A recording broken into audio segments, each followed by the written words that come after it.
नमस्कार, मैं नेहा आप सभी का स्वागत करती हूँ मेरे YouTube चैनल नेहा ट्यूटोरियल में।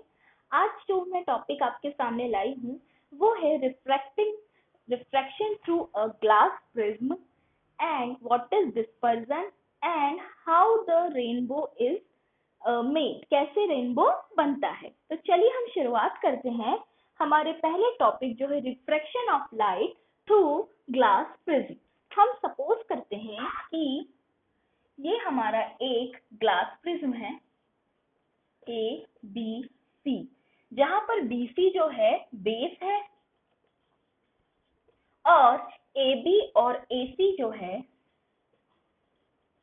Refracting surfaces. क्या है? Refracting surfaces. वैसे मैंने रिफ्रैक्शन का पूरा फिनोमेना मेरे पिछले लेक्चर्स में पढ़ाया है, जिसमें मैंने ऑप्टिक्स कवर किया है, लाइट वाला चैप्टर। आपको अगर रिफ्रैक्शन का पूरा फंडा नहीं पता हो तो आप मेरा पिछला लेक्चर देख सकते हैं। अभी हम ग्लास प्रिज्म से कैसे रिफ्रैक्शन होता है ये बताते हैं। Suppose this is R P Q. ये हमारी क्या है? ये हमारी इंसिडेंट रे है। इसे ऐसे जाना था सीधे, पर ये नॉर्मल की तरफ बेंड हो गई और कुछ ऐसी चली गई। ये यहाँ से पी क्यू, यहाँ बन गया Q R. Okay, Q R बनने के बाद ये यहाँ से इसको जाना था, ये हमारा आ गया ये नॉर्मल, और ये नॉर्मल की ओर न भग के दूर चली गई, ये हो गया आर एस। ओके, रे को जाना था ऐसे, पर वो चली गई ऐसे, और ये जो रे थी जिसको निकलना था वो जाके इधर। तो हमारे यहाँ पे PQ जो है वो क्या है? Incident ray. QR जो है वो क्या है? रिफ्रैक्टेड रे। और RS जो है वो है इमर्जेंट रे। यहाँ पे PQ है हमारी इंसिडेंट रे, QR जो है वो है रिफ्रैक्टेड रे, और RS जो है वो है हमारी इमर्जेंट रे। क्या होता है? जैसे ही कोई रे आके रिफ्रैक्टिंग सरफेस से टकराती है, टकराने के बाद वो अंदर जाके थोड़ा बेंड हो जाती है, क्योंकि ये क्या है? हमारा कैसा मीडियम है? This is our rarer medium, this is our dense medium. तो रेयरर से जब भी डेंस की ओर जाएगी तो ये नॉर्मल की ओर झुक जाएगी। नॉर्मल की ओर झुकने के कारण यहाँ पे जो एंगल बनेगा वो बनेगा angle of refraction, that is R1। अब ये जो रे आई रिफ्रैक्टेड रे, ये जाके यहाँ पे टकराई। कहाँ पे? हमारी रिफ्रैक्टिंग सरफेस AC पे टकराई, और यहाँ पे जाके ये इंसिडेंट रे बन गई, जिसे हमने नाम दिया R2। और अब ये जा रही है डेंसर मीडियम से रेयरर मीडियम की ओर। यहाँ पे हमारा रेयरर मीडियम है, यहाँ पे भी हमारा रेयरर मीडियम है, और अंदर साइड हमारा कैसा मीडियम है? डेंसर मीडियम है। अब ये R1 R2 हो गया, यहाँ से हमारा क्या हो गया? रे बाहर निकल गई। अब बाहर निकलने के कारण ये हमारी बन गई इमर्जेंट रे। ये नॉर्मल है MN, और ये है AB नॉर्मल। अब जो हमारी रे थी वो, और जो हमारी रे रिफ्रैक्टेड हो गई, उसे रिफ्रैक्टेड ना होके अगर वो आगे जाती, और जो ये रे हमारी इमर्जेंट हुई अगर ये पीछे की ओर आती, तो ये दोनों जहां कोलैप्स करती, क्या करती? ये दोनों जहां कोलैप्स करती, यहाँ पे जो एंगल बनता है, दिस एंगल इज फॉर्म, ये कहलाता है एंगल ऑफ डेविएशन, और इसको हम D से डिनोट करते हैं। तो इसकी मैं आपको डेफिनेशन बता देती हूँ। Angle through which light ray bends, angle through which light ray bends from direction of incident ray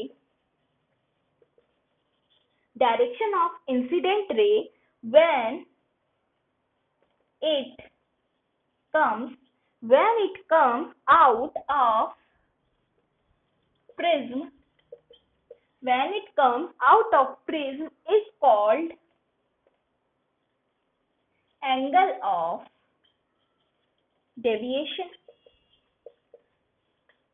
angle of deviation इससे बन जाता है. अब एंगल ऑफ प्रिज्म जो ए होता है, जो यहाँ पे बनता है, ये एंगल ऑफ प्रिज्म, ये किसके बराबर होता है? एंगल ऑफ प्रिज्म जो होता है, जिसे हम ए से शो करते हैं, ए हमेशा होता है किसके बराबर? ये R1 और R2 के सम के बराबर. किसके बराबर? R1 प्लस R2 के बराबर होता है. और जहां पे R1 क्या होता है, कहाँ लिखूं मैं? R1 जो होता है, R1 होता है एंगल ऑफ रिफ्रैक्शन. क्या होता है? Angle of refraction from the refraction. और R2 क्या है? क्योंकि यहाँ पे जाके इंसिडेंट हुई है, तो ये R2 हो जाएगा हमारा एंगल ऑफ इंसिडेंट. ठीक है, अब आपको इतना क्लियर हो गया होगा कि एंगल ऑफ प्रिज्म क्या होता है, एंगल ऑफ डेविएशन क्या होता है. और एक और फॉर्मूला मैं आपको बताऊंगी. जो एंगल ऑफ प्रिज्म है, ए प्लस एंगल ऑफ डेविएशन, ये हमेशा इक्वल होते हैं आई प्लस ई. मतलब angle of incident plus angle of emergent जो निकलेगा, उसका जो टोटल एंगल ऑफ इंसिडेंट यानी कि ये, और एंगल ऑफ इमर्जेंट कहाँ बनेगा? यहाँ. इन दोनों का सम हमेशा बराबर होगा किसके बराबर? Angle of prism plus angle of deviation के बराबर. हम इसे प्रिज्म फॉर्मूला भी कहते हैं, और ये आपको आगे चल के बताएंगे, लेकिन मैंने अभी से आपको एडिशनल इंफॉर्मेशन दे दी है. सपोज मैं उम्मीद करती हूँ कि आपको ये समझ में आया होगा. मैं एक और बार इसे फिर से बता देती हूँ. ये हमारा सपोज क्या है? प्रिज्म है ABC, जिसमें ये दो हमारी रिफ्रैक्टिंग सरफेस है AB एंड AC. BC हमारा क्या है? बेस है. प्रिज्म है इसलिए अंदर हमारा डेंसर मीडियम होगा. ठीक है, बाहर एयर है इसलिए हमारा रेयरर मीडियम है. जैसे ही कोई लाइट रे आएगी तो वो इंसिडेंट होगी, तो नॉर्मल के साथ एंगल आई बनाएगी. एंगल आई बनाने के बाद अंदर जाके रिफ्रैक्ट होगी, बेंड हो जाएगी टू द नॉर्मल. यहाँ पे उसने एंगल ऑफ रिफ्रैक्शन बनाया R1, और जब वो जाके दूसरी सरफेस से टकराएगी तो यहाँ हमारा R2 एंगल बनेगा, और रे जो होगी वो नॉर्मल से दूर होते हुए बाहर निकल जाएगी. क्यों? क्योंकि डेंसर से रेयरर मीडियम में जा रही है. यहाँ पे हमारा एंगल ऑफ इमर्जेंट बनेगा E, और ये जो नॉर्मल हमारा जो एंगल ऑफ डेविएशन क्या होगा? एंगल ऑफ डेविएशन होगा जो हमारी इंसिडेंट रे थी वो अगर बेंड ना होती और सीधे जाती, और इमर्जेंट रे भी पीछे सीधे जाती, तो ये दोनों जहां इंटरसेक्ट करती है उस पॉइंट पे हमारा एंगल ऑफ डेविएशन बनता है. यहाँ पे हमारा एंगल ऑफ प्रिज्म होता है, जिसे हम ए से डिनोट करते हैं. जो हमारा एंगल ऑफ प्रिज्म ए होता है वो हमेशा R1 और R2 के एडिशन के बराबर होता है. साथ ही साथ एंगल ऑफ प्रिज्म और एंगल ऑफ डेविएशन किसके बराबर होते हैं? इंसिडेंट एंगल और इमर्जेंट एंगल के बारे में. अब हमारा नेक्स्ट टॉपिक जो है वो है डिस्पर्जन ऑफ लाइट. हमारा जो नेक्स्ट टॉपिक है वो है डिस्पर्जन ऑफ लाइट. डिस्पर्जन यानी होता है किसी भी चीज का फैलना. क्या? फैलाव. अब मैंने आपको एक प्रिज्म का कंसेप्ट बताया, जिसमें मैंने आपको एक लाइट रे बताई. अगर आपसे ये कहूँ कि हम कोई मोनोक्रोमेटिक लाइट लेते हैं, मोनोक्रोमेटिक लाइट यानी जिसमें सिग्नल सफेद, मोनोक्रोमेटिक नहीं, व्हाइट लाइट लेते हैं. मोनोक्रोमेटिक लाइट भी ले सकते हैं, पर अभी हम व्हाइट लाइट लेते हैं. हम जैसे ही व्हाइट लाइट को प्रिज्म के सरफेस पे डालते हैं, तो रिफ्रैक्शन होने के बाद जब वो बाहर निकलती है तो हमें एक कलरफुल बैंड मिलता है. क्या मिलता है? Colourful band. और ये जो कलरफुल बैंड होता है ये डिफरेंट कलर का होता है. ठीक है, BIBGYOR. ये 7, ऐसा माना जाता है कि ये 7 ही कलर में होता है, लेकिन व्हाइट लाइट ऐसा होता है कि व्हाइट लाइट में बहुत सारे कलर होते हैं, मिलियंस ऑफ कलर होते हैं, लेकिन आप स्पेक्ट्रम में जो कलर हमें दिखते हैं वो विबग्योर के ऑर्डर में दिखते हैं. और ये 7 कलर का जो हमें एक पुंज मिलता है, इसको हम कहते हैं स्पेक्ट्रम ऑफ लाइट. इसको क्या कहते हैं? Spectrum of light.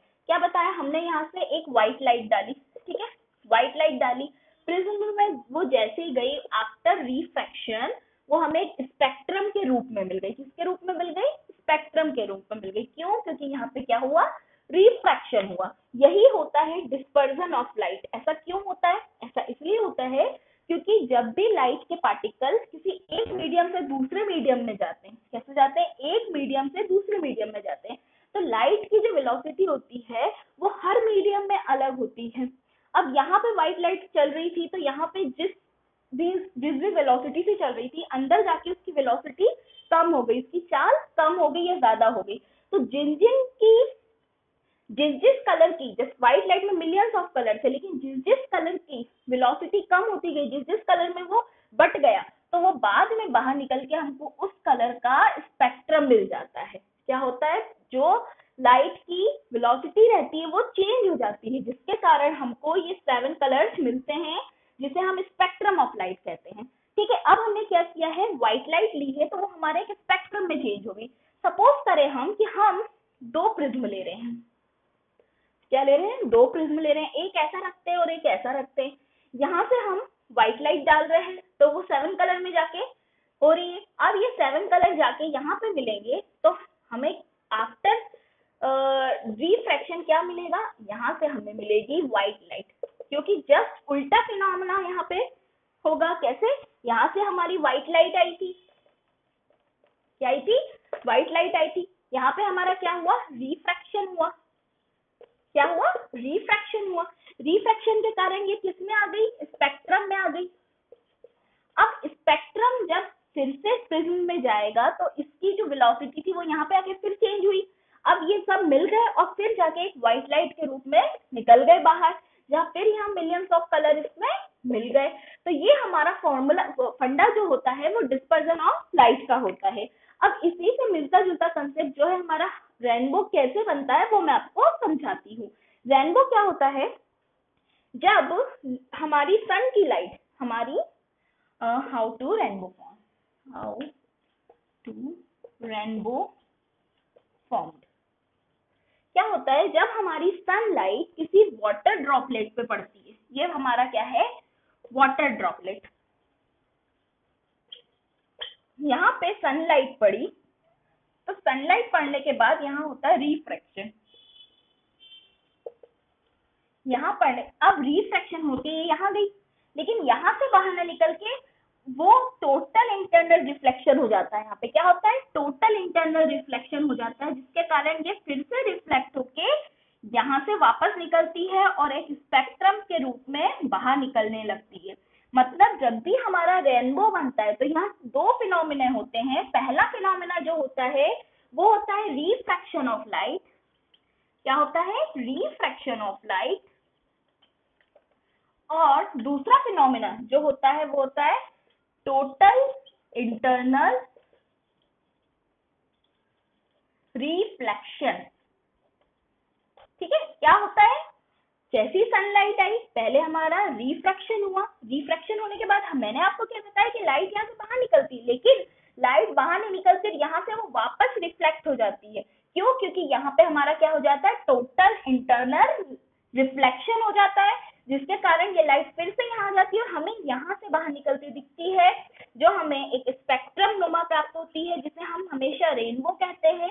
और बारिश में अधिकतर ही हमें देखने को मिल जाता है। कभी कभी हम सन के और पीठ करके बैठे हों और किसी पानी की तरफ देखें तो हमें वहां भी देखने को मिल जाता है रेनबो। तो दोस्तों, मुझे लगता है कि आपको ये तीनों टॉपिक अच्छे से क्लियर हो गए होंगे। मैंने बहुत अच्छे से समझाने की कोशिश करी है। यदि आपको इससे रिलेटेड किसी भी चीज में कोई भी क्वेरी हो तो आप मुझे मैसेज कर सकते हैं कमेंट में। मैं आपकी क्वेरी को सॉल्व करने की जरूर कोशिश करूंगी। अगर आपको मेरा चैनल पसंद आया हो तो इसे लाइक कीजिए, सब्सक्राइब कीजिए, शेयर कीजिए और प्लीज बेल आइकन दबाना जरूर शुरू कर दीजिए, जिससे आपको मेरे नए नए वीडियो के नोटिफिकेशन जल्दी मिले। Thank you.